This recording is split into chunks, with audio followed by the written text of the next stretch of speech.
Bonjour à tous. Je me présente, Diacre Robert Cabal. Dans le cadre des conférences de Carême 2025 de notre diocèse, il me revient de traiter du sous-thème de la foi, déclinaison du thème général, l'espérance. En Guadeloupe, précisément dans la Basse-Terre, plus de 70 000 personnes vivent au pied de deux volcans. La Soufrière, volcan en activité, et le Rouellemont. Mais qu'il y en ait plus ou moins, cela ne change en rien leur comportement quotidien et la foi de chrétiens engagés dans la vie spirituelle. Mais que Dieu soit là, présent au fond de leur cœur, que Dieu attende d'elles le respect, l'adoration, la louange. À ce moment-là, leur comportement de chaque jour va s'en trouver modifié. Leur foi va diriger, conduire toute leur vie. D'ailleurs, la foi, ce n'est pas un ensemble de vérités qui sont là dans notre intelligence, des connaissances simplement intellectuelles, mais c'est toute une vie. Nous sommes des croyants, engagés par la foi dans la vie de Dieu. Ceci a commencé au moment même de notre baptême. Nous le savons bien. Et cette vie de notre foi doit aller en se développant tout au long de notre séjour sur cette terre. Et voici que notre foi se trouve mise à l'épreuve à certains moments. Sans être prophète, il ne s'agit pas de jouer au prophète. Nous pouvons dire qu'elle va être mise de plus en plus à dure épreuve.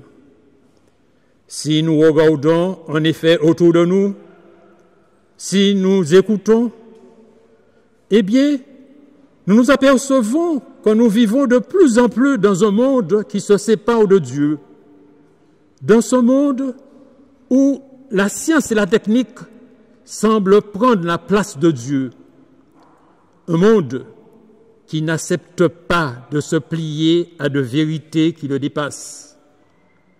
Oui, il semble qu'autour de nous, le monde cherche à s'installer dans une vie où Dieu n'a plus sa place. Alors qu'autrefois, toute la communauté était centrée sur Dieu et sur son Église. Les cloches sonnaient les messes du dimanche et les fêtes liturgiques marquaient les grands événements de notre année ou de notre vie. Aujourd'hui, on n'a plus le temps. Voyez autour de vous le nombre d'hommes, de jeunes qui viennent à l'église. Pour celui qui jette un regard un peu superficiel, il semblerait que les hommes, les femmes et surtout les jeunes de notre temps ont moins la foi que jadis. Et alors, on entend les gémissements de certains. Ah, ce n'est plus comme autrefois. Les gens ne croient plus en Dieu.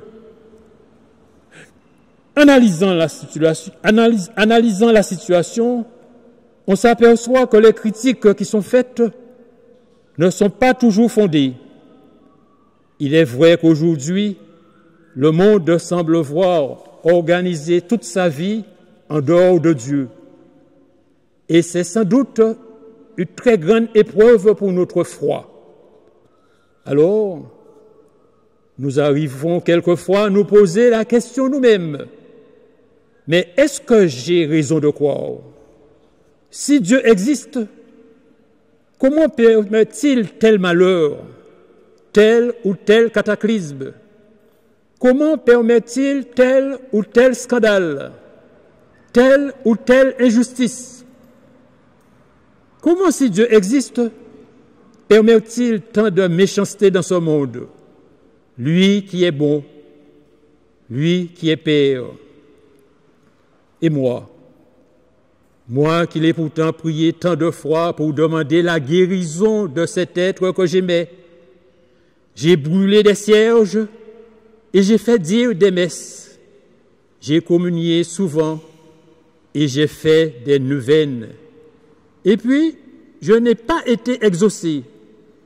Alors, c'est bien que Dieu ne m'aime pas, ou même que Dieu n'existe pas. N'est-il pas vrai que chacune d'entre nous, un jour ou l'autre, nous avons connu cette tentation, cette épreuve de foi? La foi, je vous l'ai dit au début, c'est l'adhésion que nous donnons à la parole de Dieu. Dans la foi, nous adhérons à la personne du Christ, parce que c'est toi, Dieu, qui nous a enseigné ceci ou cela. C'est toi, Jésus, qui nous a dit que Dieu existait, Père, Fils et Saint-Esprit. C'est toi qui nous a dit que Jésus est ton Fils bien-aimé. C'est toi qui nous a dit qu'au terme de notre épreuve, il y aura le ciel. Je crois à ta parole, Seigneur. Des hommes et des femmes tout au long de l'histoire ont appuyé ainsi toute leur vie sur la parole de Dieu. C'est que Saint Paul, dans l'Épître aux Hébreux, en un très beau passage, écrivait déjà aux chrétiens de son époque les encouragements à vivre dans la foi. La foi est la garantie des biens que l'on espère, la preuve des réalités que l'on ne voit pas. C'est elle qui a rendu aux anciens un bon témoignage. Par la foi, nous comprenons que les mondes ont été formés par la main de Dieu. Par la foi, Abel offrit à Dieu un sacrifice plus grand que celui de son frère Caïn. Par la foi, Noé, divinement averti de ce qui allait se passer, construit une arche et se sauva, lui et toute sa famille. Par la foi, Abraham obéit à la voix de Dieu qui partit pour un pays et qu'il ne connaissait pas et qu'il allait recevoir en héritage. Par la foi encore, Abraham, mis à l'épreuve, a offert à Dieu Isaac, son fils unique. Toute l'histoire du peuple de Dieu nous montre des hommes et des femmes qui appuient leur vie sur cette parole qui leur a été dite un jour par Dieu. Prenons le cas d'Abraham. Voilà cet homme qui vivait heureux dans son village en Chaldée, au milieu de sa famille, élevant ses troupeaux, et un jour il entend cette parole de Dieu: pars vers le pays que je te montrerai. Et aussitôt, Abraham se met en route. Il ne sait pas où Dieu va le conduire. Il ne sait pas quel chemin il faudra suivre. Il ne sait pas ce qui va se passer demain. Il fait confiance à Dieu et il marche. Et vous savez, par cette épreuve, il sera obligé de passer, après 20 années de vie errante, il demande à Dieu, mais enfin, où tout cela va-t-il le conduire? Et entend Dieu lui dire: regarde les étoiles, compte les étoiles, ta prospérité sera plus nombreuse que les étoiles du ciel. Et pourtant, à ce moment, Abraham n'a pas d'enfant, et Sarah, sa femme, est déjà âgée et stérile. Ce sera seulement 15 ans plus tard que naîtra Isaac, le fils de la promesse. Abraham avait mis sa main dans la main de Dieu. Il s'est laissé conduire par Dieu. Alors, il est devenu le père de ce grand peuple. Devant la promesse divine, il ne succomba pas au doute, mais il fut fortifié par la foi et rendit gloire à Dieu, pleinement convaincu que ce qu'il a promis, Dieu a aussi la puissance de l'accomplir. Voilà pourquoi cela lui fut compté comme justice. Romains, chapitre 4, versets 20 à 22. Et si l'on regarde la Vierge, cette fille de Nazareth, qui s'appelle Marie, et à qui l'ange Gabriel annonce qu'elle va devenir mère, alors qu'elle ne connaît pas d'homme, Comment cela se fera-t-il? Interroge la Vierge. L'Esprit Saint sera sur toi. L'enfant que tu porteras sera le Fils du Très-Haut. Je suis la servante du Seigneur, qu'il me soit fait selon ta parole. Vous voyez, c'est une parole de Dieu qui est donnée à la Vierge Marie. Et la Vierge, même si elle ne comprend pas comment tout cela va s'opérer en elle, elle fait confiance à Dieu. Elle sait que Dieu est vrai et qu'il est tout-puissant. Bien sûr, il y aura dans sa vie beaucoup d'épreuves. Et les évangélistes avouent très loyalement d'ailleurs que là encore, elle ne comprendra pas tout, mais elle continue sa marche dans l'obscurité de la foi, s'appuyant sur ce oui qu'elle a donné à Dieu. Elle continue sa route au calvaire et jusqu'à sa gloire dans le ciel au jour de son Assomption. Eh bien, nous aussi, nous avons dit oui à Dieu un jour, le jour de notre baptême. À la question posée par le célébrant, que demandez-vous à l'Église de Dieu? La foi. Que vous procure la foi? La vie éternelle. Nous étions petits. Nous avons été remplacés par notre parrain, notre marraine. Ils ont pris à ce moment-là un engagement pour nous. Mais en réponse à cet engagement, une lumière a été donnée à notre âme. Ce jour-là, jour de notre baptême, une vie nouvelle a commencé en nous, celle de la foi, la vie de Dieu en nous. Le don de la foi nous a été fait. Ce n'est pas par nous-mêmes que nous pouvons dire que Dieu est Père, Fils et Saint-Esprit, que Jésus est le Fils de Dieu, mais parce que nous avons reçu ce don de la foi. Mais cette foi que vous avez reçue au jour de votre baptême, qu'est-elle devenue? Elle était là dans notre cœur, déposée comme une graine. En prenez-vous soin aujourd'hui, et plus encore en ce temps de carême? Avez-vous le désir, la soif de développer en vous cette graine? Votre présence ici ce soir, c'est déjà la réponse. Certes, mais regardons d'un peu plus près. La foi, c'est une vie. Comme toute vie, elle peut sommeiller ou dépérir, comme des amours qui s'endorment. Elle peut aussi grandir, comme il y a des amours qui s'épanouissent.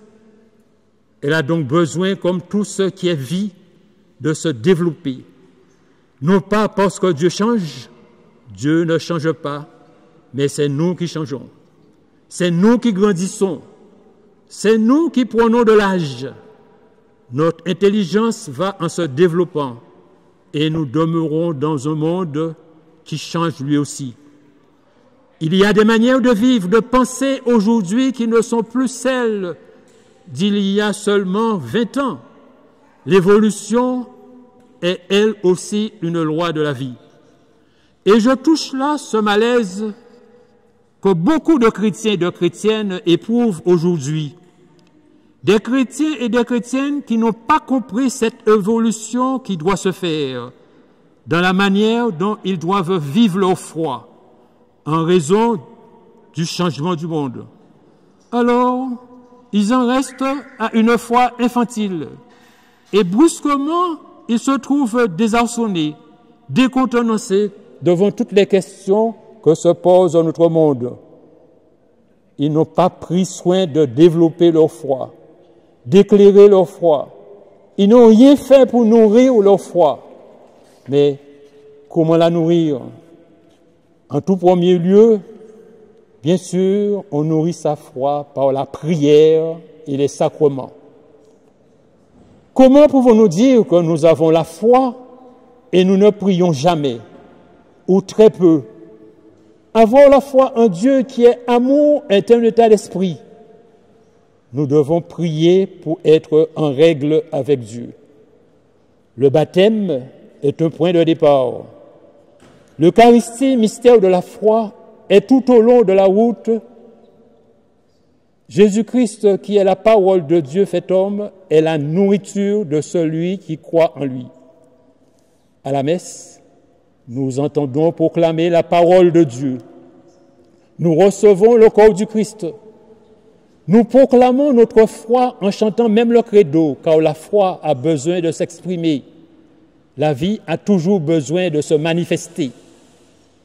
Mais on nourrit aussi sa foi par la lecture de la Bible, par une assistance à des réunions, des conférences qui nous parlent de Dieu et de son Église.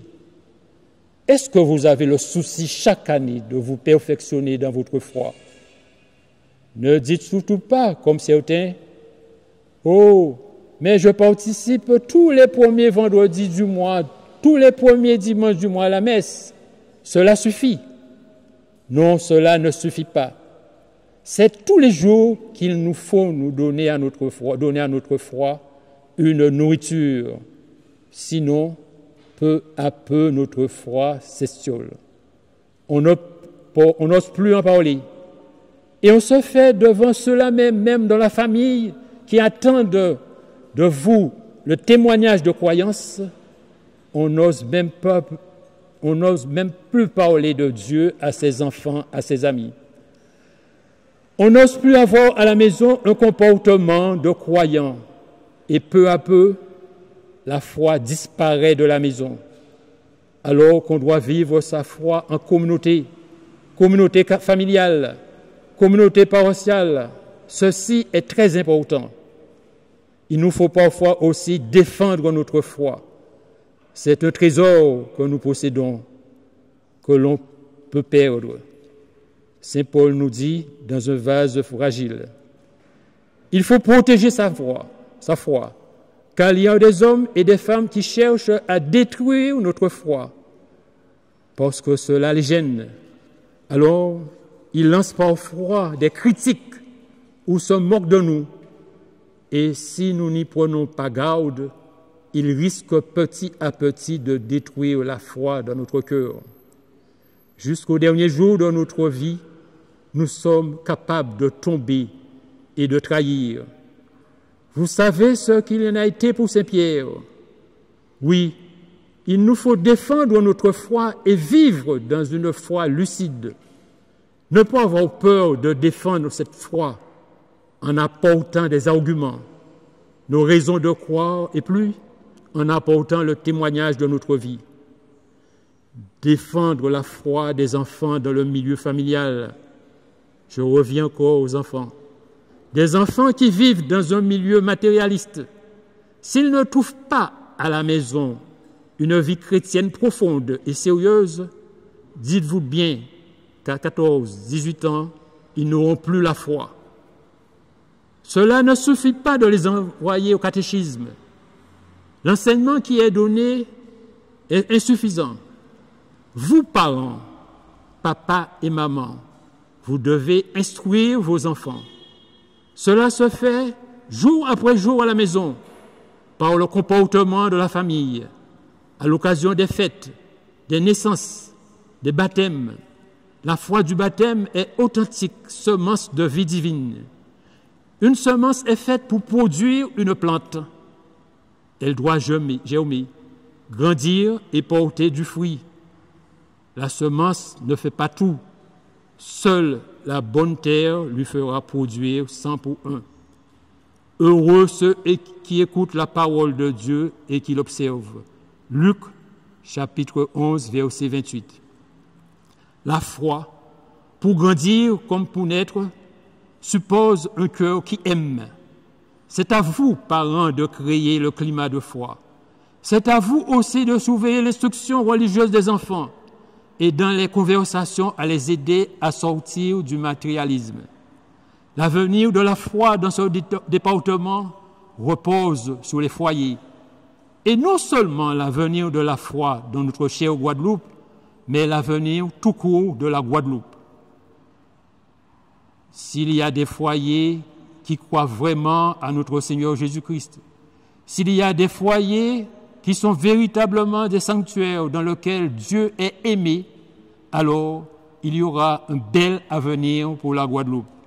Sinon, si Dieu n'est pas présent dans nos foyers, nous aurons des lendemains qui ne chanteront pas. J'ajouterai en complétant, en vous disant que la meilleure manière de défendre notre foi, c'est de communiquer et de la donner aux autres. La répandre, donner aux autres, mais comment? Par votre attitude de chrétien et de chrétienne, par vos réactions, par cette joie qui sort du cœur de celui ou de celle habité par Dieu. Alors, vous pourrez affronter les difficultés que le monde d'aujourd'hui nous fera contre nous. Vous connaissez les épreuves. Je n'ai dit un mot en commençant. Il est temps maintenant de les exprimer. Vous aurez des hésitations et des doutes à certaines heures, c'est vrai. Elles peuvent venir de l'ignorance, parce que l'on n'a pas suffisamment instruit ses connaissances religieuses. Le remède est facile, il suffit de s'instruire. Il peut y avoir d'autres hésitations, qui celles-là viennent du démon qui cherche à nous troubler, à nous écarter de notre chemin qui nous mène au Christ, qui cherche à nous détourner de la communauté fraternelle dont nous avons besoin pour vivre la foi. Et on se laisse prendre, on se laisse tenter, et on écoute ici et là quelques appels. Faisons attention. Écartons toutes ces tentations. Mais une autre tentation, et celle-là, elle est beaucoup plus subtile et beaucoup plus douloureuse. Cette tentation, elle peut venir de Dieu lui-même. Étant croyant, vivant chrétiennement, il arrive qu'un jour la nuit se fait dans votre intelligence et dans votre âme. Vous ne savez plus à quoi raccrocher votre foi. Vous aimez Dieu et cependant, même la pensée de Dieu vous devient douloureuse. Vous hésitez. Est-ce que je ne me trompe pas? Est-ce que j'ai bien fait de vivre un chrétien pendant si longtemps? Après sa mort, savez-vous que Sainte Thérèse de l'Enfant Jésus, Dieu sait si elle était près du Seigneur, a connu elle aussi cette nuit de froid pendant 2 années. Et dans l'histoire d'une âme qui raconte sa vie, elle dit qu'elle était comme dans un tunnel. La pensée de Dieu et la pensée du paradis lui faisaient mal. Seul son amour de Dieu demeurait intact, mais toute sa connaissance de Dieu avait disparu. Elle a persévéré. Et un jour, la lumière s'est faite. Comment expliquer cela? Dieu permet cette épreuve afin de nous éprouver et de nous purifier, afin de voir si nous sommes capables de lui faire une totale confiance, comme celle d'Abraham ou de la Vierge Marie. Pensez à la foi d'Abraham, au moment où Dieu lui demande de lui immoler son fils Isaac, son unique, le fils de la puissance. Pensez à la foi de Marie qui, sous le calvaire, voit mourir son fils. Dieu ainsi, pour purifier notre foi, permet qu'à certaines heures de notre vie, nous soyons troublés. Quelle attitude faut-il avoir? L'abandon. La prière, oui, mais il y a plutôt cette attitude de l'abandon. Seigneur, je sais que tu m'aimes, alors je me confie à toi. Et à ce moment-là, voyez-vous, toute notre vie se résume en un acte amoureux de Dieu et nous continuons dans la fidélité. Puis, un jour vient où ces ténèbres se dissipent, alors nous nous trouvons encore plus près de Dieu. Et cette épreuve de la foi, cette épreuve qui se prolonge tout au long de notre vie, elle est sa récompense. Et sa récompense, c'est la vision de Dieu. Lorsque nous serons au ciel, nous n'aurons plus la foi, parce que nous verrons. Croire, c'est accepter ce que nous ne voyons pas. Au ciel, je verrai Dieu et ce sera la récompense que je recevrai. Parce que tout au long des années passées sur cette terre, j'ai mis ma confiance dans le Seigneur. Une autre difficulté que nous rencontrons encore et qui, pour cette certaine âme, est une véritable pierre d'achoppement. Enfin, Dieu est bon. Comment se fait-il alors qu'il permette un cataclysme, un cyclone qui va ravager l'île, des guerres entre les hommes? Ne mêlons pas les choses. Il y a le jeu normal des événements que Dieu respecte. Ce n'est pas Dieu qui veut que les hommes se fassent la guerre, mais c'est que les hommes n'obéissent pas à la loi d'amour de Dieu. Donc faisons attention. Ne pas rejeter sous le dos de Dieu ce qui provient de nos maladresses à nous, de notre injustice à nous, de notre péché à nous. On rencontre parfois chez certains chrétiens et chrétiennes une foi qui est un peu fataliste. On se laisse vivre et on attend, comme si Dieu allait tout faire. Or, la vie de foi exige de notre part un effort continuel, un effort personnel, un effort indispensable. Dieu nous a donné cette lumière.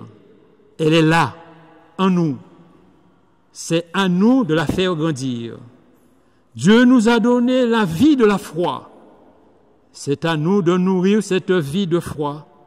Et cette vie de foi est un combat.